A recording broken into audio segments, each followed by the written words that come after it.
is on We Are What We Eat. I will tell you a little bit about the League, about the library, and about Acres before we start. The League of Women Voters is a grassroots, nonpartisan organization. We encourage informed and active participation in government, and we work to increase understanding of major public policy issues and to influence those policies through education and advocacy. And the library tells me that their mission is to enhance the quality of life in Albany County by offering access to a diverse collection of materials, there being a key partner in education, and offering community-based programs through its professional and friendly staff. And I would say that is absolutely true. The library is dedicated to having a strong presence in our community, in our communities in Albany County by promoting its services throughout the county. Acres Student Farm, some of you may know about them, some of you may not. It began as a seminar course designed to allow agroecology students to fulfill internship requirements. And the class was first offered in 2007 and then again in 2008. And I have quite a bit of history and I won't tell you all of that. But the first summer in 2008, they raised produce, obviously, and they sold it at the farmers market in Laramie and to Big Hollow Food Co-op. They began a composting program that year as well. Over the years, Acres has sold produce at the farmers markets in Laramie during the summer and to several other places. And they told me, we have two students here who are members of Acres, Gabriella Gualano and Hannah Dunn are here, and they'll be glad to talk to you about Acres. And they told me anybody can be a part of Acres. You just go to their meetings. They're on Wednesday night at 6 o'clock in Ag 41. And if you ever drive on Harney Street, you've seen their sign for their farm, and I drive there a lot, and I see people out there working a lot. And now they have what I call hoop houses, and they tell me that they have different kinds of insulation and different ways that they're using those, and they're using those for research, which situations work the best in Laramie. So go to Acres. Acres stands for Agricultural Community Resources for Everyday Sustainability. I hope you all signed in when you came in and hopefully left us your email and maybe a phone number so that we can let you know the next time we have a public information meeting, and we'll let you know, and you can all come again. So this whole concept of talking about food came about because of a couple of things. The League of Women Voters of the United States is doing an update, that means any league across the country can participate, of our agriculture position, which we started in 1986, and it was a 2-year study. So in 1988 we had a finalized position. Things have changed, obviously, and so we're updating that position nationally. So we started talking about that, and then of course we've all heard on the news things about the Farm Bill and how does that affect us, and or does it affect us? After all, Albany County is a little short on farms, except for very small ones.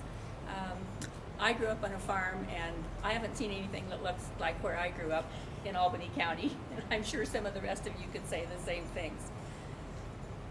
So we're looking at not just the Farm Bill, because it's really a food bill, and it sets, I would say, our eating and our farming policy in the United States.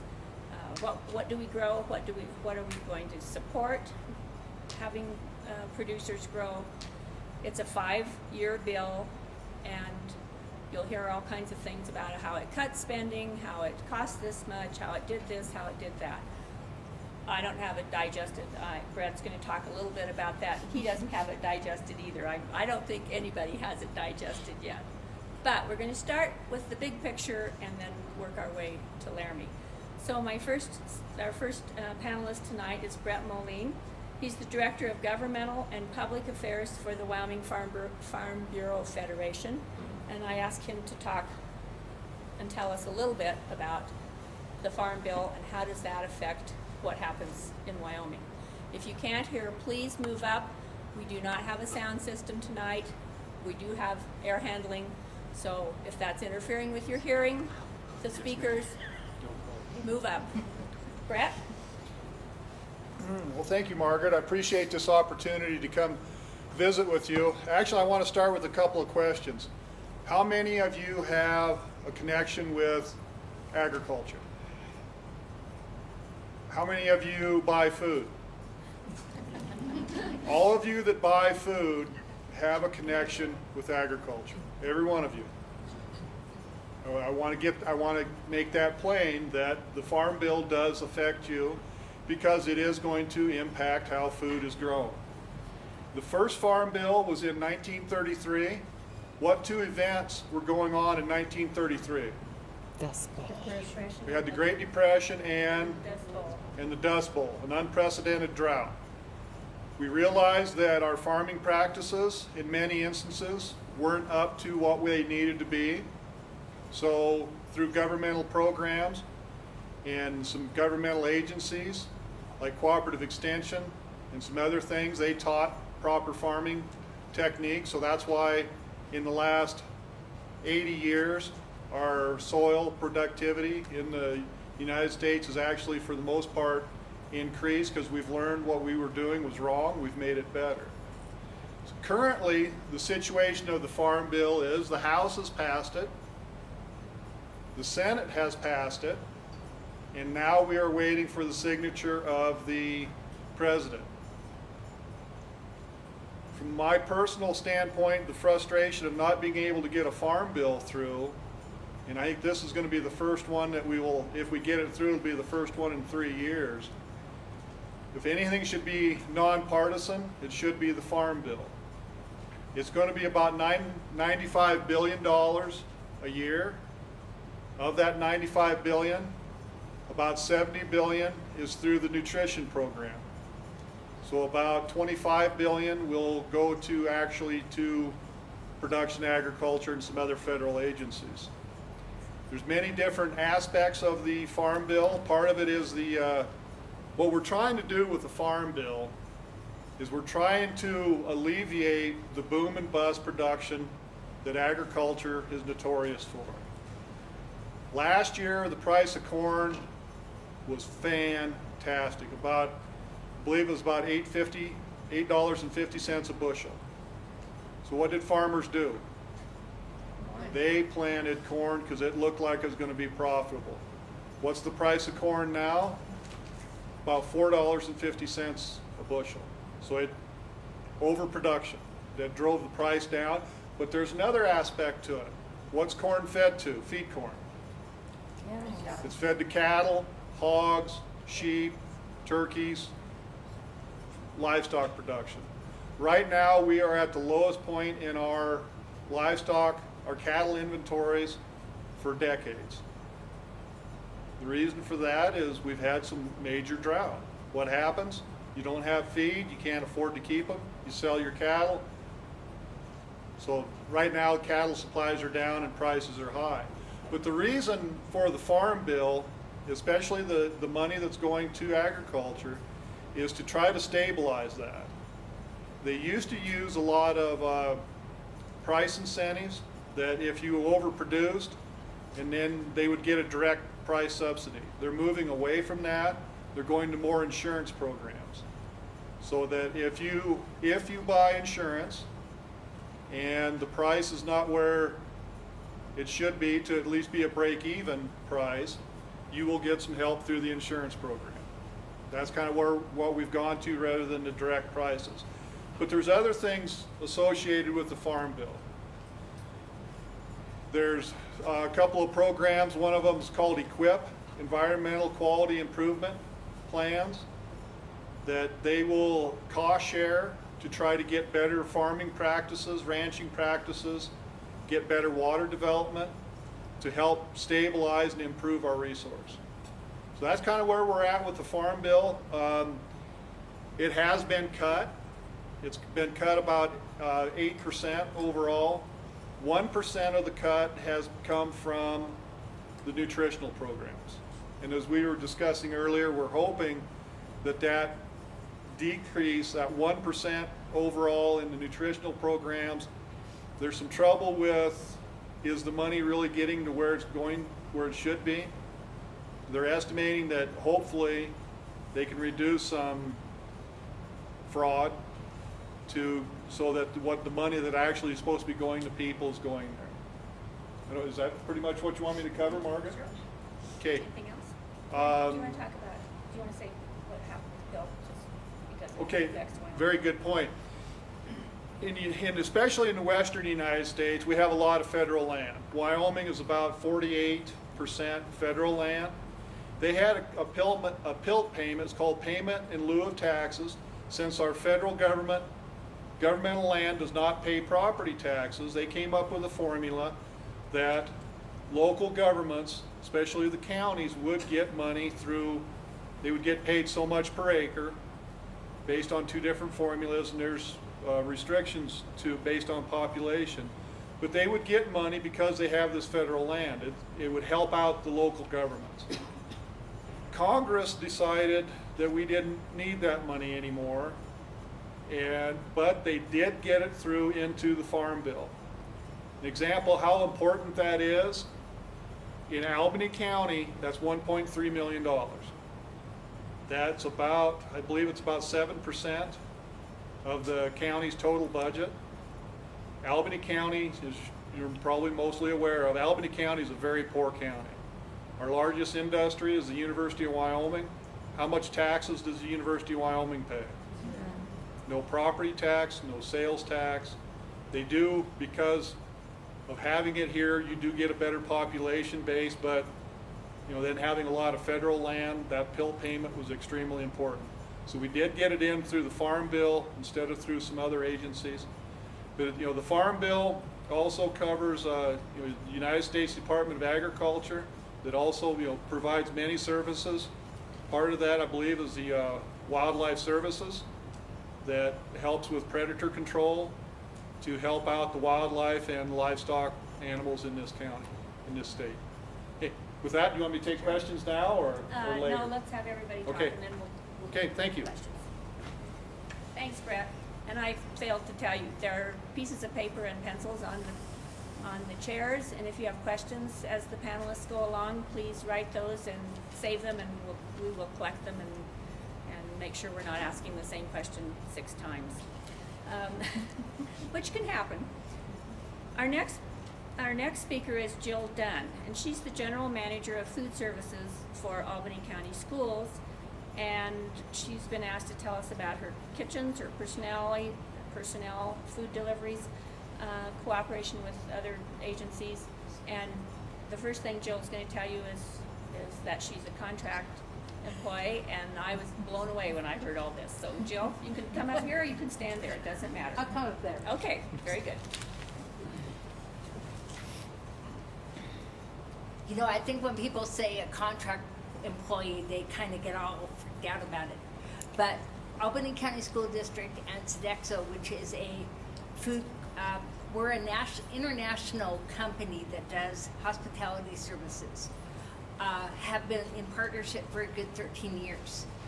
So we've been in the community for quite some time and have partnered, so you don't even know we stand out as a contractor. My job at the school district is I oversee 14 schools. And I don't know if you know that Albany County has 14 schools. We have one central kitchen, which is right down the street, and that actually feeds 2,000 students a day. We prepare food and we send it out on trucks to different sites. So we have 7 local sites that are farmed out every day. Then we have 3 in-town schools that actually have self-op kitchens, the junior high, the high school, and Linford. And then I have 3 schools that are out of the city limits, Rock River, Centennial, and Harmony. They are far enough away that they felt that it was better to educate them out there and keep them centrally located there. Because we are a contract service, we have certain stipulations that we have to follow. We are regulated by the county, we are regulated by the state, and we are also regulated by the government, the benefits. We get commodities. Albany County gets a commodity surplus every year. We get approximately $95,000 to spend on commodities, and those are foods that are processed for the USDA that actually are proportioned out through the state. So every month on a Wednesday, second Wednesday of every month, you'll see a huge food truck that delivers. They deliver the food bank right 2 weeks after us. And so we utilize that. Now, I'm going to ask you a question. How many people have heard about the regulations that they have put into school nutrition programs? Anybody know what it's called?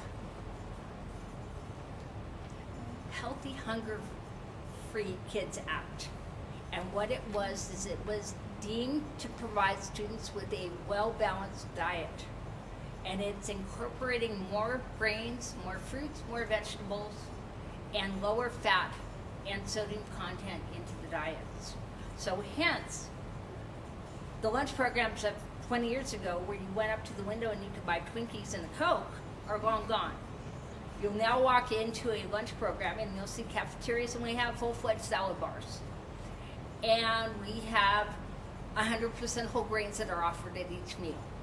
We have more turkey products and more vegetarian items that are offered. And do the kids like it? No.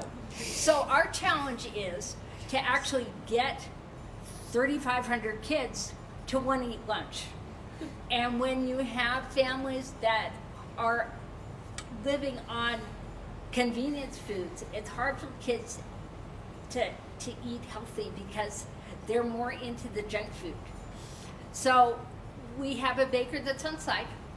She prepares all our breads, and it's made from 100% whole wheat products. We make muffins. We make 100% whole wheat cookies that are sent out that are deemed adequate grains. We do cupcakes. We do a lot of specialty products. So we meet the requirements of the government. Now, starting with this next school year, they're really going to come in and say, okay, you did it at lunch and you met all the requirements. Now you have to do it at breakfast as well. So that's a big challenge of getting things that are appealing to kids that they're going to eat that are healthy. Every year we have the state come in and they do what's called the CRE. It's an actual week-long audit. And they come in and they make sure that what I'm serving meets all the federal guidelines. And they go through, how are my records kept? What are my ordering guides? Am I following recipes? Am I documenting what is being thrown away? Am I documenting what is kept and how it's reused? So talking about really being micromanaged to make sure that the food quality is excellent, and that's what they're there for.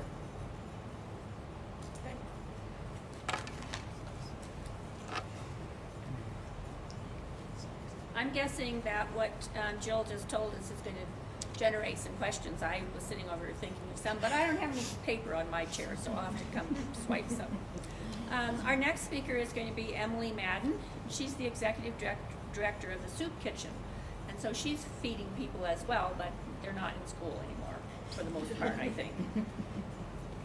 Oh, thank you, Sam. Years in Laramie. It started with, sorry, not very loud. It started with a group of women from the church who saw a need. They saw hungry people, and so they got together and they started making lunches.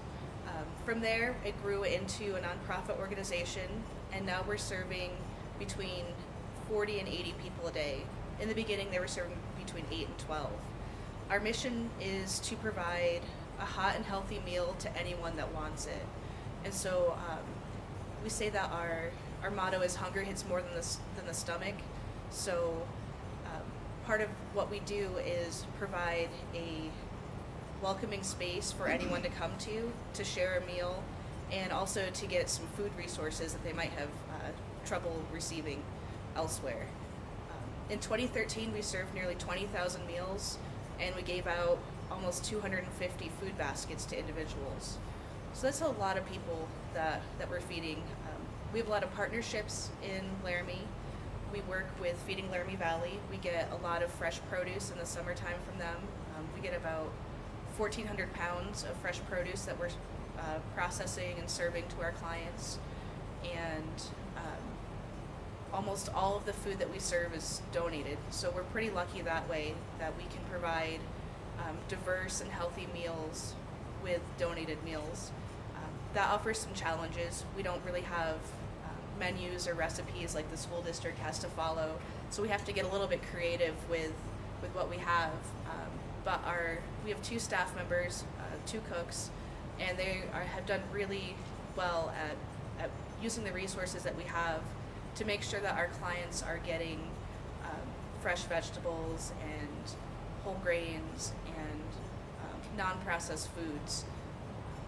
We have a pretty diverse client base. We have families coming in, we have students coming, we have retired people, we have homeless people, we have the working poor. So it really is a service that's meeting a lot of needs across the board. We are inspected by the health department, so they come in and make sure that or by the city health inspector to make sure that we are providing, safe food for people. That's always one of our concerns. We know that our clients have some health issues and income issues, so we want to make sure that the food we serve is healthy and fresh and isn't going to make anyone sick.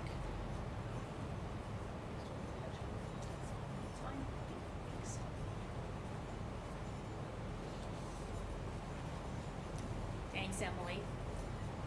Our next speaker is Sandra Kassir. She's the treasurer and a board member of Interfaith Good Samaritan, and has done a lot of other things in her life in Laramie. I won't go into all the details, but brings a slightly different point of view to food needs in Laramie.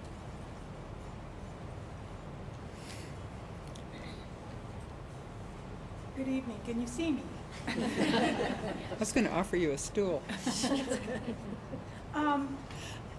Those of you who aren't familiar with Interfaith Good Samaritan, I'll give you a brief overview. It was established in the mid-'80s. It was a merger of 2 groups. One was called Interfaith Clearinghouse, and the other was called Good Samaritan. It was church-based, and churches and religious organizations still play a large part of interfaith. We initially did not deal with food. We were more interested in shelter for stranded travelers and homeless people in Laramie. By the mid-'90s, though, we started a small food pantry. Back then, there were other food pantries in town. There was one at St. Lawrence. Salvation Army had a food pantry as well. In the last 10 years, however, Salvation Army, who had been giving out the USDA monthly distribution, they decided to get out of the business, and Interfaith volunteered to take that over. So that is one of the food programs that we're involved with. But now we also run a large food pantry. It relies a lot on donations. We buy food from the food bank at reduced cost. We buy from local grocery stores, and we get a lot donated. I'm sure everyone here probably has donated in the past. It's a wonderful thing, and Laramie is a very generous community. There are lots and lots of food drives. One of the missions of Interfaith is to cooperate with other agencies, and we do that with the Soup Kitchen, with SAFE, with the Youth Crisis Center, Salvation Army, and others. When we get food from the commodities once a month, those agencies also get a portion of that food.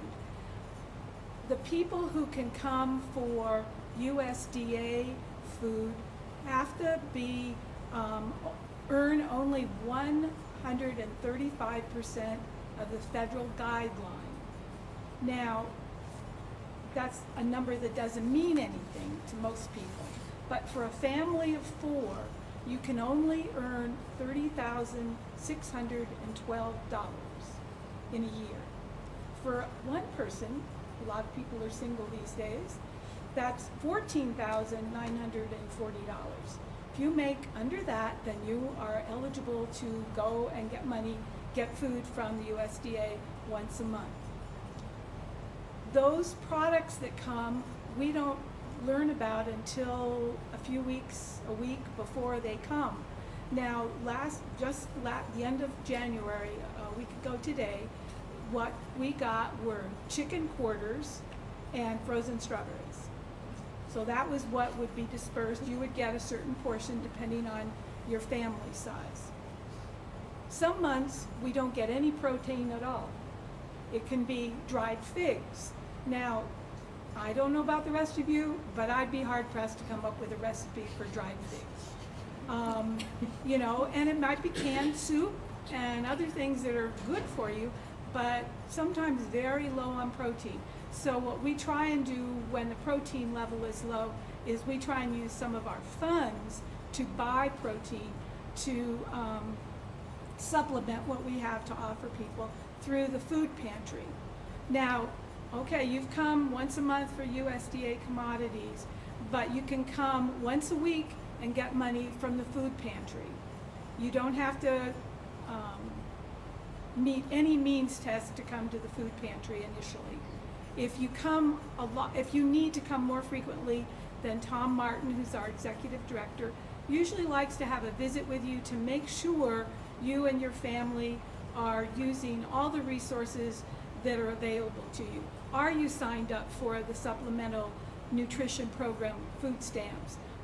If you're a young mother, are you getting the women, infants, and children's supplement? To make sure that you have all the means possible to get the nutrition and food that you need. We also get bread and pastry products from the grocery stores in town. We have several people who go and get that. And anybody can come in and get a loaf of bread, and I mean anybody.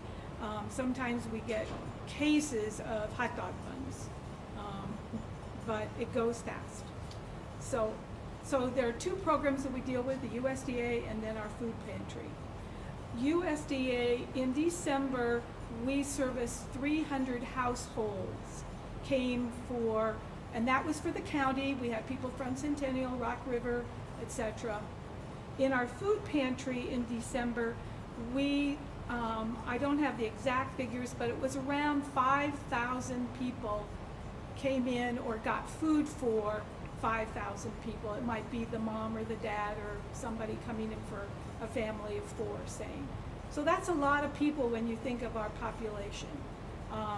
Some of these people obviously come weekly because they need it. They may have a job, but they don't make a lot of money, and by being able to get food, then they can pay their other bills, their utilities, which they need now. That is not the only mission of Interfaith, but that's the food portion. And what Jill didn't talk about was the backpack program particularly, which is in collaboration with Interfaith. They do all the work. We provide some money, and we have lots of generous people in town, including Sodexo, that gives money for the backpack programs. Right now, what did you say, 100 backpacks? 100 backpacks A week. And then we also service 6 families that go to Head Start. So the backpack program is successful. That's for weekend food for children, and also Get involved in the beginning stages. Don't wait and hide behind the curtains and then all of a sudden throw eggs at the decision makers. Sorry, my soapbox. No, I'm glad you did that, because that's totally true. You may not, if you go, and you don't have to go every time, but go enough that you know what they're doing, that you know who's on the different boards and commissions. You elected, in some cases, you elected these people.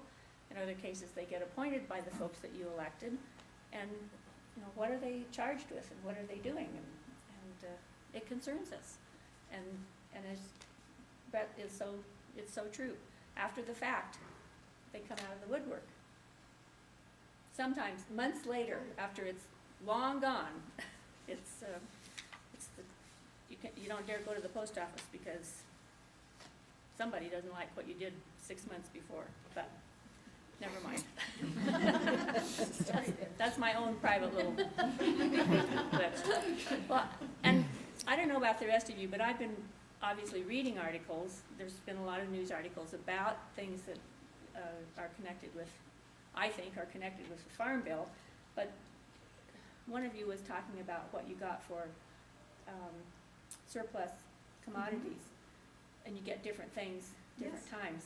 I'm waiting for, I want you to tell me when you get the grape juice, because I just read that some members of Congress got a specific bill passed that says that they're going to buy, and I don't know the quantity, but it was something like $11 million worth of grape juice from vintners in vineyards in New York State, because they had a bumper crop, and so we need to, this is going to be a surplus commodity now.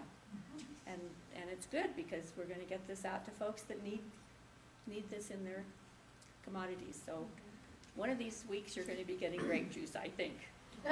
That has occurred several times in the Yes. last few years. In my memory, when the bison market crashed, the reason they do this is they don't want these people to go out of business, and they want the produce to go to a good place. They don't want it just thrown away and waste of food. They've done it with bison. They've done it with lamb. Yes, we Yes. got lamb a few months ago. Oh, I did mean, you? yes, American lamb.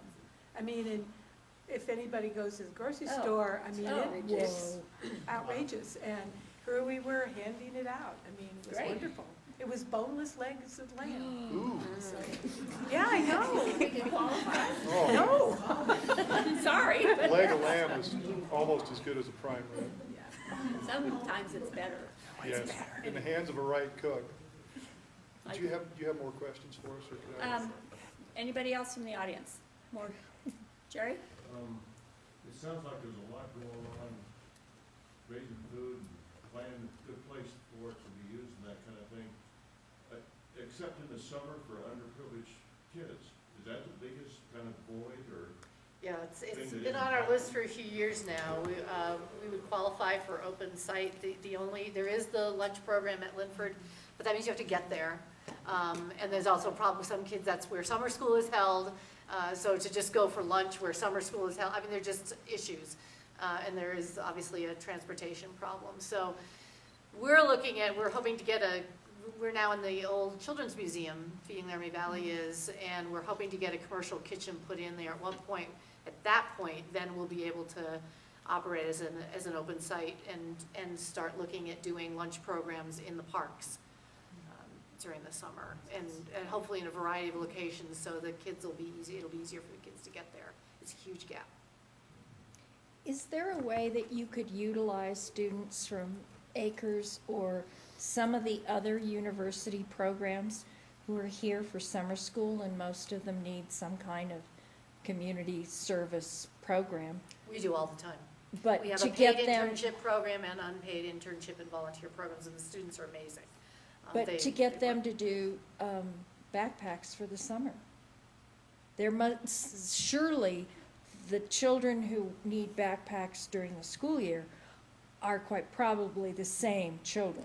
You still have to, from our side, you still have to have a commercial kitchen for, well, I don't know for the backpack if it's not. It's not. But it's still there's still a funding and logistics issue. Logistic, Transportation. the kids.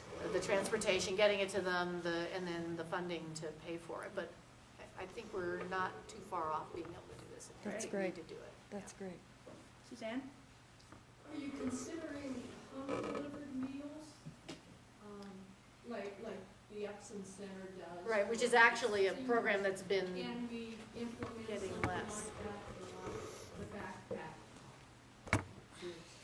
that would be some, and it would be I think it would be a great, I'm looking at you because I think it would be a great student, university and nonprofit partnership to figure as a way of delivering in the summer. So I think that would be something And there are Really the, great to consider. the vans that are used to take people home after bar trips.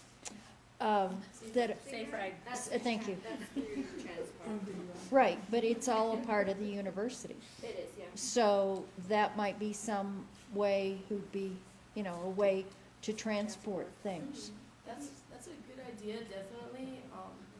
The only problem that first comes to mind, especially if it's something we're doing in the summer, is Acres' number one problem is that we don't have enough volunteers to even get our own work done on the farm. It's actually very hard to get student volunteers during the summer. Yeah, during the winter, there's like 5 people in our club, so. When they have a school project assignment and when we do paid internships, we have better luck. Makes a big But difference. summer is a poor availability for student help. But if we can motivate them. Well, perhaps there would be a way to do a summer internship where they just get credit. You don't have to do anything but fill out the paperwork, and then you'd probably get more students. Well, and that is what we do.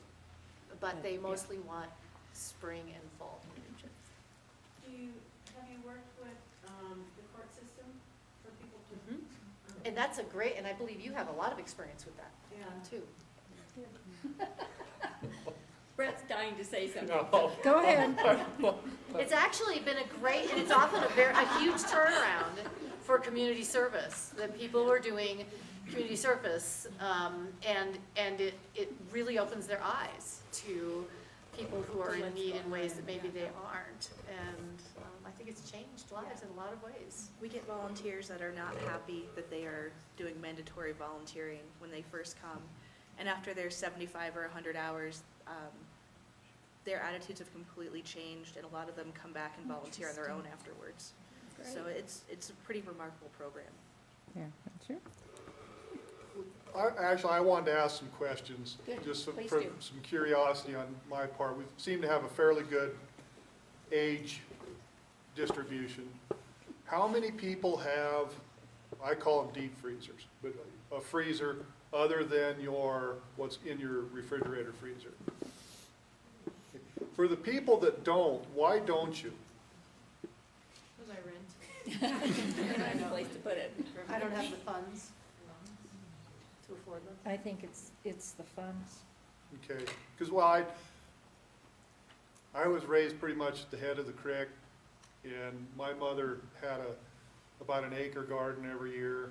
That's probably one reason I don't garden anymore.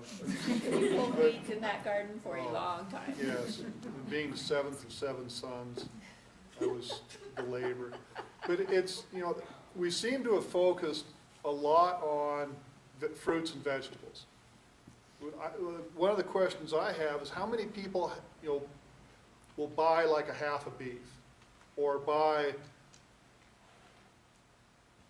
Or go hunting.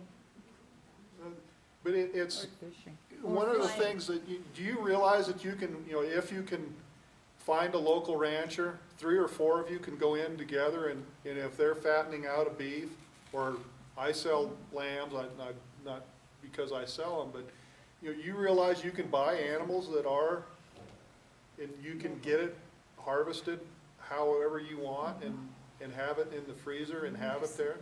Is there? 2 grass-fed steers are ready to go right Yeah, I mean, that's, like I say, we focused a lot on the fruits and vegetables. And I used to be the county agent here, and I understand the limitations on gardening, and we've kind of hit on those, but don't forget, if you are willing to buy a freezer, and I know that upfront cost, but in about 2 years, you're gonna pay for it.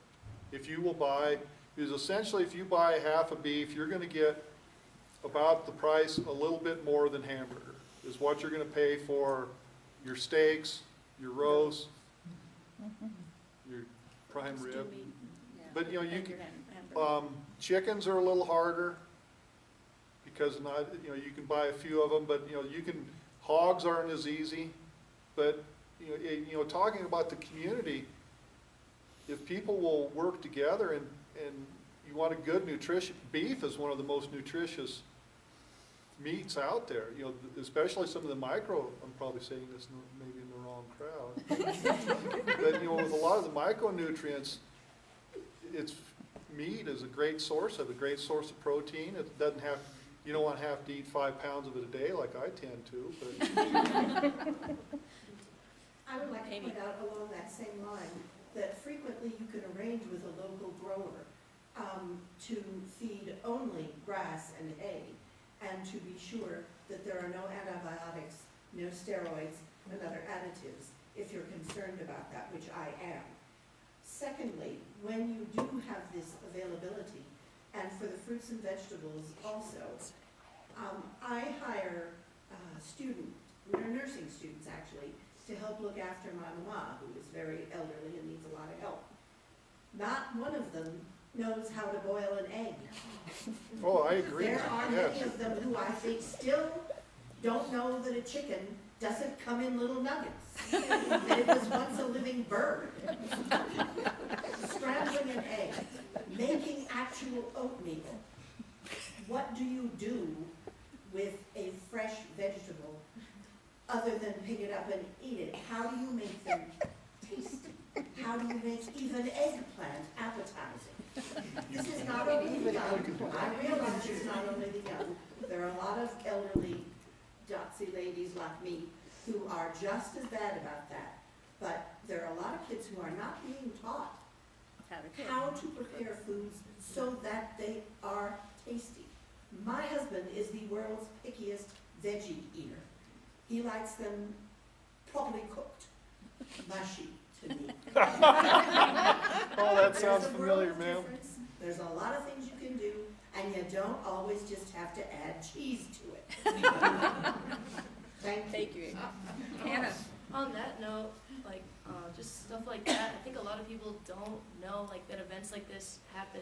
I think that if we had more frequently had events like this where we can just talk about anything, like talk about, yeah, you can cook food, or yeah, we have these resources or these problems, like maybe people will start coming out of the woodwork, like, oh, hey, I can help with that, like, I have an idea.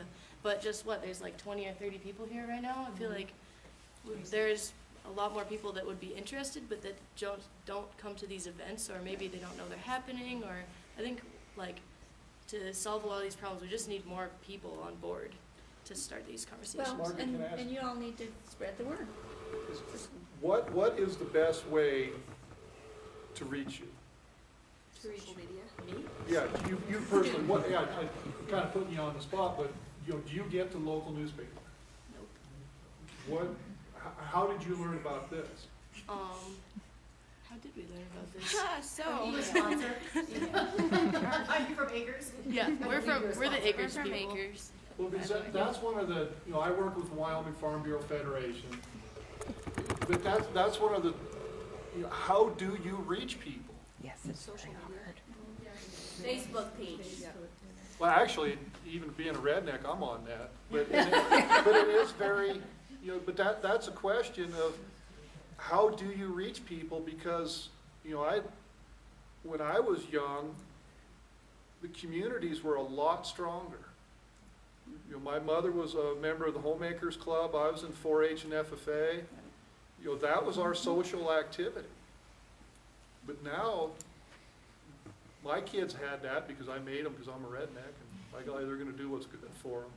But, you know, that's a question of how do we reach people that need the help, to let them know about the resources. You know, you folks know about it, I know about it, but it's because of my involvement with the schools and 4-H and FFA and my church. You know, that's how I know about these resources. But that's one of the things that I seem to be hearing, is that we've got people that need help. We've got some resources to do it, but when we're doing our best, but we need to do better, but how do we do better? And I don't know, I don't have an answer to it.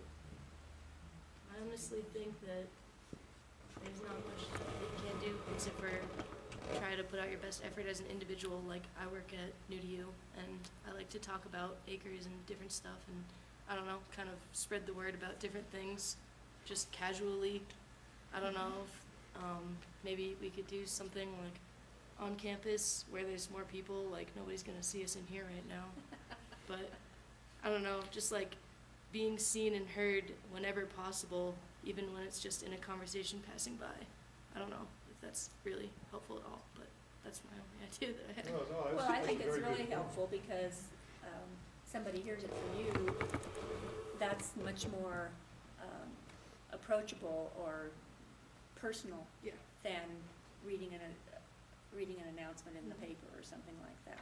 Do we have access to Sensible Nutrition program here? Do you know? Yes, that's ran through the county extension office, but the Sensible Nutrition program is very limited. It's not available to the general public. Well, I knew that. I knew that there were But requirements. yes, that's probably, in my estimation, one of the best programs that Cooperative Extension has.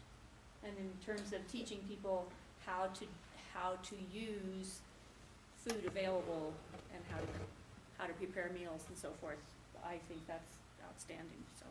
I think there are a couple things, just to get back to the social media thing. When we post on Facebook constantly when we're at the farmer's market, so we take pictures of people who just brought the biggest zucchini of the day.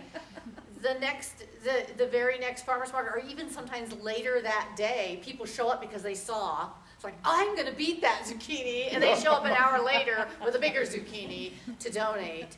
And the other thing is you have to think about what venue and form that you're offering to people.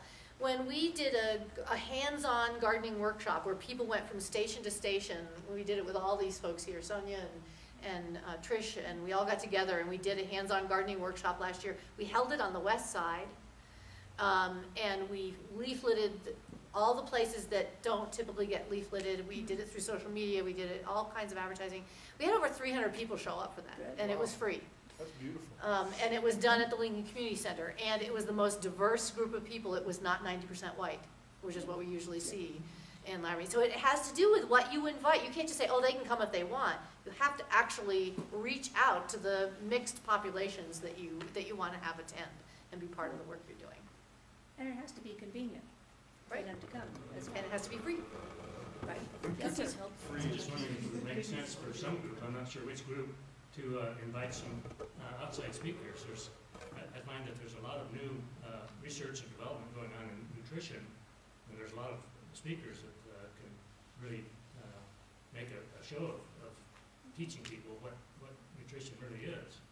And Dr. Oz show, for example, he's very dynamic, and I couldn't get him, but somebody like of his caliber that could really come in and draw an audience and make a difference. Well, and I'm guessing a group could probably get some outtakes from his programs if you wanted to pick a vegetable or pick a nutrient. Eggplant. Or something. He might have a segment on that you could use. I'm guessing. I don't know. Anything else? At this point, I would like the panelists to spread out a little bit, and if any of you want to talk to any of them specifically, please take this time to do that. Susan Simpson's been videotaping this, whatever you're doing, with that little tiny camera. And this will be posted on the League website, which is wyominglwv.org, and the Laramie League has a page on there. And the library page will have a link to that when it gets posted. The librarian told me that their page runs through their website runs through the county server, and they have limited space available, so they'll just put a link on theirs on the library page to go to this. There were 2 interruptions in the recording. Oh, shucks. So we have to go back and say those things again? Well, Gail, stand up. Talking about publicity and commercials. Give commercials. There's a benefit for the Laramie Soup Kitchen this Saturday at the Undercroft, put on by the Unitarian Universalist Fellowship of Laramie. It's our annual chocolate fiesta, and so you can come and eat unhealthily or buy a gift for someone else and contribute to their unhealthiness. Isn't chocolate one of the 4 major food groups? It's at least in the top 3. Anyway, and you need to indulge every now and then. Right. And all the proceeds from the chocolate fiesta go to the soup kitchen. And tell us again where it is going to be. At the, Undercroft at St. Matthew's Cathedral. Okay, That's the Saturday. basement. The basement. The basement. You know where the clothing what is it called? Clothing Clothing Clothing cottage. cottage, right. Or the Hunter College, they used to call it, you come in off of the back street off of University. And it goes right downstairs. There. And tell me what time, tell us what time? 10 to 2. 10 to 2. Yeah, 10 to 2. 10 to 2. And if you want the best If you would like to selection, donate, go early. We are accepting baked goods if you'd like to donate to the cause. Tomorrow evening from, I think there'll be people there from 5 to 7. 5 to 7 or 4. Some people have put 4. Yeah, 4 to 7. I'll Yeah, be there. 4 or 5 to 7, and then again from 8 to 10 on Saturday morning. Okay. And it's lots of yummy things. Did you have a Yes. question? Okay. All right. So, thank you all. Thank you for having us. I really appreciate it. Stick around. People are going to want to ask you questions, I'm pretty sure. Okay. If you girls need